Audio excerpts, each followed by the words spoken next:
Tere taas! Käes on 17. november ja jõulukuu ei ole enam kaugel. Täna saates räägime siis natukene turust ja pärast seda räägime ka Mikuga natukene väetistest, seemnetest ja võrdlusest just ka vilja hinnaga. Aga Marge, ole hea, äkki alustadki? Jaa, tere ka minu poolt ja rõõm üle pika aja näha. Aga vaatamegi tõesti, mis siis vahepeal viljahindadega juhtunud on. Üldiselt on ju viljahinnad püsinud stabiilselt kõrgel. On nad käinud natukene alla, natuke ülesse, kuid siiski me räägime väga kõrgetest hinnatasemetest. Ja mis siis viimasel ajal kõige suuremad uudised on olnud? Eelmisel nädalal tuli välja USDA raport ja vaatamegi, mis need numbrid siin näitasid. Nisu puhul vähendati laojääke ja kuigi toodang on suurem kui eelmisel aastal, siis nüüd laojäägi prognoose jätkuvalt vähendati ja laojääk on kõigest, võiks öelda, ikkagi 275 miljonit tonni. See on siis 12 miljonit tonni vähem kui eelmisel aastal. Kui tavapäraselt on olnud laojäägid seal kuskil 300 miljoni tonni juures, siis selline uudis nüüd omakorda, see vähendamise uudis, siis omakorda tõstis Matifit. Oluline on märkida nüüd, et kuigi laoseisud võiks ikkagi öelda on ju 275 miljonit, on oluline vaadata, et kus kohas siis see vili ka asub. Eksportivate riikide laoseisud on selgelt vähenenud ja need on nii-öelda prognoosi kohaselt siis alla 50 miljoni tonni. Samas maailmas nõudlus püsib, võiks öelda stabiilselt kõrgel, kuid riigid ei ole end veel lõpuni varustanud, sest hinnatasemed on lihtsalt nii kõrgel ja tõesti oodatakse häid momente. Teiseks oluliseks uudiseks on Alžeeria kvaliteeditingimuste muudatus. Ja Alžeeria muutis ühte nisuparameetrit, nimelt putuka kahjustust, mis siiani oli lubatud 0,1 kuni 0,5%, siis alates praegusest on see kuni 1%. See aga avab nisu ekspordi Venemaalt ja Rumeeniast, sest siiani ei olnud need riigid üldsegi kauplemiskõlblikud, kuna seal on olnud just see putuka kahjustuse probleem väga suur. Ja siiani on saanud eksportida Alžeeriasse eelkõige siis Skandinaavia maad, Prantsusmaa ja ka Baltikum. Nii et nüüd on pakkumist rohkem turul, Venemaa nisu on oodatud Alžeeriasse ja see omakorda langetas nisu hinda. Omaette küsimus on muidugi selles, et kui palju Venemaa üldse ekspordib, sest Venemaa tahab eelkõige piirata oma eksportivaid koguseid. Ja kui USDA raport prognoosib ekspordiks kuskil selline 35-36 miljonit tonni, siis analüütikute arvates võib see piirduda võib-olla ainult 30-31 miljoni tonniga. Erinevalt nisunumbritest suurendati raportis maisi laoseise ja ka toodangut, aga siiski üllatas see analüütikuid turul, sest palju on veel maisi osast lahtist. Ukrainas on koristatud vaid 60% praeguseks ja sealt ei tule hetkel häid uudised, sest ilm on seganud ja koristada pole hästi saanud. Nii et isegi kui Ukrainas on meil väga palju rohkem maisi külvatud ja prognoosi kohaselt oodatakse kuni 8 miljonit tonni rohkem maisi, on praegu veel väga palju lahtist. Samas, kui vaadata USA koristust, siis seal on 91% hetkeks koristatud ja praegu tundub seal saagikus olevat väga hea. Küsimusi tekitab aga Ladina-Ameerika, kus prognoositakse ka võib-olla liiga positiivset saaki. Nii et ma ütleks, et arvestades seda, et mais ja nisu on omavahel sõltuvuses ja maisi hinna liikumine mõjutab ka nisu hinde vastupidi, siis peaks hoidma siin maisi hinnal ja maisi toodangul just silma peal lähikuudel. Kõrget viljahinda toetab meil hetkel ka madal eurokurss. Kui vaadata graafikult, siis me näeme, et täna oleme tasemel kõigest 1,13, mis siis mõjutab just Euroopa nisu hinda positiivselt. Ja lühidalt vaatame ka ilma, et see on just oluline hetkel silmas pidades talivilja olukorda maailmas.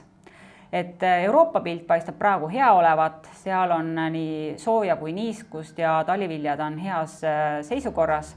Mustamere piirkonnas on aga kuiv ja seal on ees ka kuivem periood, nii et võib öelda, et Venemaal talinisu ei ole kõige paremas olukorras. Sama muret tekitav on ka natuke ilmastik USA-s, kus on samuti kuiv ja ka ees seisab selline kuivem periood. Ja ka protsendid näitavad, et ei ole kõige paremas olukorras hetkel talivili. Brasiilias tuli aga vihma, seal ja ees on oodata natukene nüüd kuivemat perioodi ja seal põllumehed praegu tegelevad aktiivselt külviga. Austraalias koristus käib täie hooga seal, kus vihma ei ole sadanud, aga tegelikult rääkides Austraalia farmeritega, neil on ikka iga päev palju vihma ja see segab koristust hetkel. Nii et kokkuvõttes võime öelda, et viljahinnad püsivad praegu kõrgel, nõudlus püsib ja vaatame, mis saab edasi toimuma siin maisiga ja kui palju müüakse siis Alžeeriasse nisu. Kõrgel püsivad ka uue saagi hinnad. Et Urvo, mis sa arvad, et kuidas nüüd uue saagi hind ja vana saagi hind nüüd võrreldes teiste aastatega meil olnud on, sest tükk aega pole selliseid tasemeid me Eestis näinud? Jah, olen teinud võrdluse 7 aasta peale ja vaadanud läbi siis need hinnad, mis on 7 aasta jooksul siin olnud ja võrrelnud seda ka nende kogustega siis, mida on põllumehed meile müünud. Ja selle graafiku pealt on selgelt näha, et 7 aastast 4 on ikkagi hooaeg olnud see, kus hinnad on olnud üsna madalad ja eranditena siis 2 hooaega on olnud päris kõrged. Need on siis olnud 2018 ja käesolev ehk et 2021 hooaeg, mis veel siis ka kestab. 2022 loomulikult pole sinnamaani veel jõudnud ehk et koristus on alles ees, aga kui me seda vaatame, siis tegemist on viimase 7 aasta siis või viimase 7 hooaja õigemini kõige kõrgema hinnatasemega just siis enne koristusaega. Ja selle graafiku pealt on ikkagi selgelt näha, et tipu püüdmine on päris keeruline ja kes on ikkagi nii-öelda saanud oma saaki hoida, on ta siis toonud selle meile hoiule või on ta hoidnud seda enda laos, et pärast koristusaega on hinnad olnud ikkagi kõrgemad. Aga kes ikkagi peab müüma ja paljud põllumehed täna peavad ikkagi müüma enne hooaega ja ka hooajal, siis peaks ikkagi natuke mõtlema ette fiksemise peale ja seal juures ikkagi siis hajutama seda, et mitte tabada siis seda nii-öelda kõige madalamat punkti. Ja ega ma siit rohkem selle koha pealt ei räägikski, et tookski siia juurde tegelikult Miku ja püüame Miku koridori pealt kinni ja vaatame, et kuidas need hinnad, just viljahinnad võrdluses siis väetiste ja seemnetega on. Tere Mikk! Tere Urbo, rõõm näha jälle. Ja, viimasest kohtumisest on mõnda aega nüüd mööda läinud ja me oleme siin Margega andnud ülevaate Marge siis turust ja ma just tegin ka väikse võrdluse siin varasemate hooaegade siis viljahindadest. Et kuidas meil on siis väetiste ja seemnete osas ja kuidas oled sa võrrelnud neid ka viljahindadega? Jah, võrreldes viimase korraga, kui me rääkisime, siis on hinnad kasvanud. Aga ütleks, et täna on väetise hinnad jäänud küll kõrgeks, aga on stabiliseerunud, et sellist väga suuri kõikumisi ei ole viimase paari nädala jooksul olnud, et sellised kosmeetilised 10 eurot siia-sinna poole, et see nagu suurt pilti väga ei mõjuta. Kui nüüd võrrelda omavahel viljahinna ja väetishinna suhet, siis jah, peab tunnistama, et väetis on endiselt kallis ja läinud ka natuke veel kallimaks võrreldes eelmise korraga. Aga kui me nüüd vaatame graafikut, siis viimane kord, kui me koos istusime, oli väetise ja viljahinna suhtarv 2,63, ehk siis see on see kogus söödanisu, mida peab müüma, et osta siis 1 tonn lämmastikku.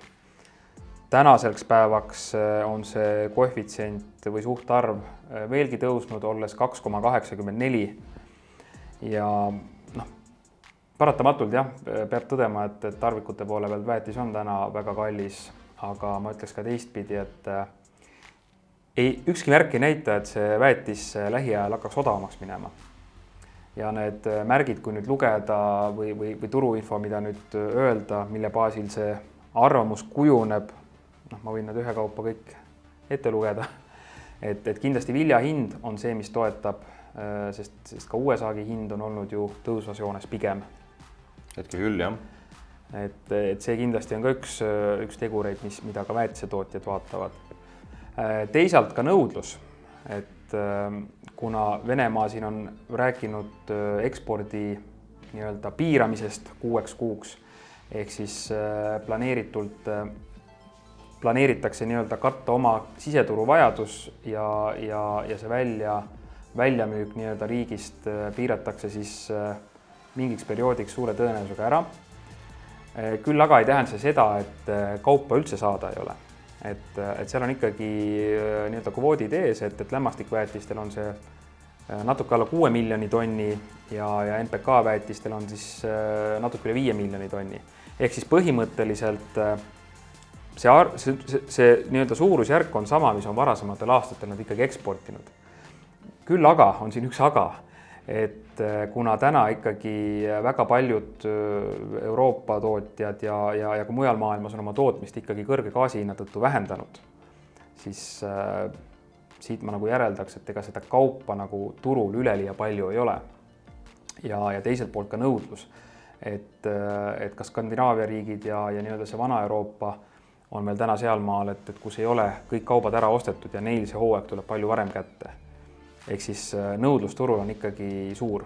Me oleme seda nisu hinna ja siis väetise hinna suhtarvu siin päris pikalt vaadanud. Aga kas see on ainuke asi, mida vaadata tänasel päeval, kui tegelikult hinnad on päris kõrged? See on üks indikaatoritest, mida vaadata ja see täna kinnitab tegelikult seda, et väetise hind on kõrge või siis vili on liiga odav üks kahest, et seal on nagu kaks varianti, kaks muutujat võrrandis.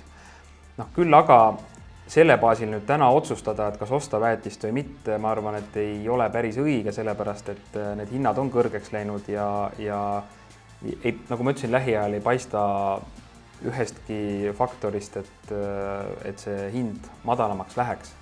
Ehk siis tegelikult täna võiks lisaks siis võrrelda ka eelnevate aastate nii-öelda saakide, kulude ja tulude suhet. Et antud tabelis siis on võrreldud või võrdleme vilja hinda väetise hinnaga, antud juhul siis tavalise ammooniumnitraadiga ja võrdleme siis tulude-kulude suhet erinevatel saagitasemetel 3–8 tonnini.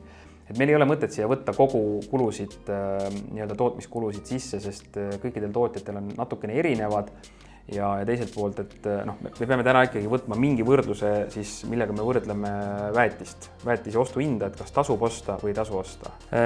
Tegin sellise lihtsa arvutuse, et aru siis saada, kas see tänane 650 eurose tonni hinnaga lämmastik on siis kallis osta või ei ole. Loomulikult tonni hinna poolest on ta hind kõrge.